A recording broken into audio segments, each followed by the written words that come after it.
देश के नाम पे सब्सक्राइब नहीं किया तो क्या किया दोस्तों, सब्सक्राइब करके जाना और वीडियो देखना आखिर तक। जय Shri Ram. Thank you very much for the organizers for inviting me to this absolutely amazing. I haven't seen so much crowd ever since I visited a dharna in JNU. I think it's just...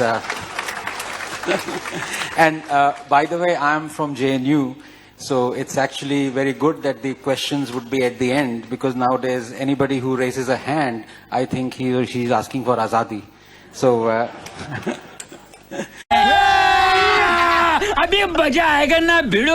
to come back to this topic, I am a free speech absolutist. So I believe that dissent, good or bad, should be allowed. So there is room for good dissent, and there is room for bad dissent. And I would say ridicule all other isms except criticism.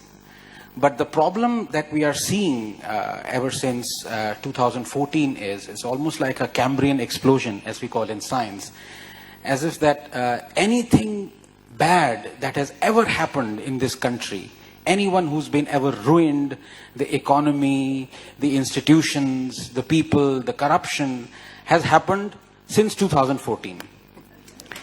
Before 2014, everything was absolute. It was like a Garden of Eden, people strolling out and onto a beach, and everything was absolutely nice. There were no riots, there was no lynching, India wasn't Lynchistan, there was no emergency, the judges were absolutely perfect, the institutions, RBI was working, the best central bank in the world, our cricket was in great shape, and our journalists were just brilliant journalists, and everything went wrong on 16th of May 2014 when Mr. Modi was elected. Now, the point is, you can have that view. In my book, of course, you can have that view. I mean, don't people still believe in stupid, loony views? Don't people still believe in communism? So, the point of the matter is, when you have seen over the last 80 years, all nations that were communists being destroyed by this ideology, and you still have millions of Indians still believe in communism and worship Mao and worship Lenin, what do you have to say about human nature and human tendency? Of course you would find such people. And the point is not to ban them, the point is to laugh at them and to expose them. So I am for good dissent as well as for bad dissent. The problem with bad dissent is that very quickly it can lead to scaremongering, and that is a problem. So you can actually have bad dissent as long as you are not scaremongering people, and the scaremongering, the genesis of scaremongering is selectivity. And this is what we have seen since 2014. And I come back to this thing of explosion, Cambrian explosion. Everything bad has happened since 2014. And just to give you, and I would like to give a couple of examples. I still have 6 minutes left. She's really scared me, So, this thing about India being called a Lynchistan, and Dalits being lynched, Muslims being lynched, and this whole thing about emergencies here, growing and creeping, intolerance, everything is growing and creeping. It's like, you're on the seabed, writhing like an octopus, and everything is growing and creeping all around you.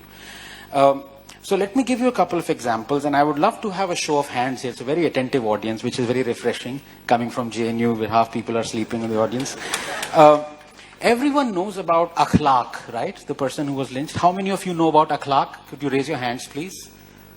Yeah, so that's about 90% of hands went up. How many of you know who was Savant Rathod? 5 hands. Who was Mukesh from Champaran? 2 hands. Who was Khitaram Bhil?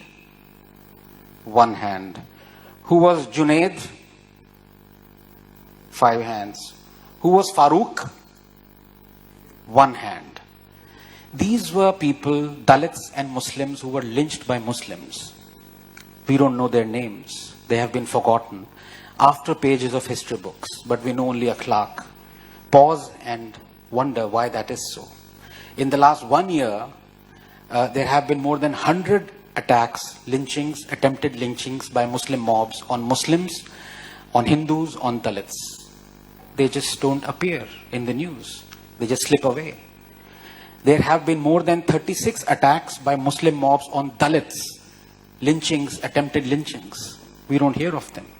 So this is where you can have bad dissent. You can say that yes, lynchings are happening, but if you are selective about it, this leads to scaremongering. This leads to people believing that India has suddenly gone down the drain in the last 4 years, that all these things weren't happening before, all these things are happening now. That is one problem. The other, roughly I have about 4 minutes left, which is about fine, which is about this freedom of expression. And again, I would love to have a show of hands. And when we think of freedom of expression and stifling of freedom of expression, banning things, we normally think of Indira Gandhi. So how many of you think that Indira Gandhi stifled freedom of expression? Show of hands, please. Of course, emergency, so everyone. How many of you think Nehru, the paragon of freedom of expression, stifled freedom of expression? Yeah, so this is but I would say still half the hands are still in their pockets. And the reason for that is this kind of propaganda that has been let loose on us through books, through paid, sold out editors, through people who are, for want of a better word, PDs of the dynasty. Sorry about that. And the reason for that is that this one comment that Nehru made to a cartoonist, very famous cartoonist called Shankar. Now, he was drawing the ire of a lot of political leaders for the cartooning that he was drawing of, cartoons he was drawing of them. Whereas Nehru said, "Don't spare me, Shankar." Now, this kind of phrase has been immortalized, that it is actually Nehru who stood up for, being lampooned by these people, and who was always... So let me now, I have 3 minutes left. Let me narrate the state of freedom of expression under Pandit Jawaharlal Nehru. First Amendment was brought in, reasonable restrictions, incitement, disruption of public order. Poet Majru Sultanpuri was jailed for 1 year for calling Nehru Hitler ka chela. First democratically elected communist government in Kerala was dismissed. Congress president said communist parties wouldn't be allowed to participate in general elections. Stanley Wupert's book, 9 Hours to Rama, was banned. The book, Chandra Mohini, was banned. Audrey Menon's The Ramayana was banned. Campbell's The Heart of India was banned. Koestler's The Lotus and the Robot was banned.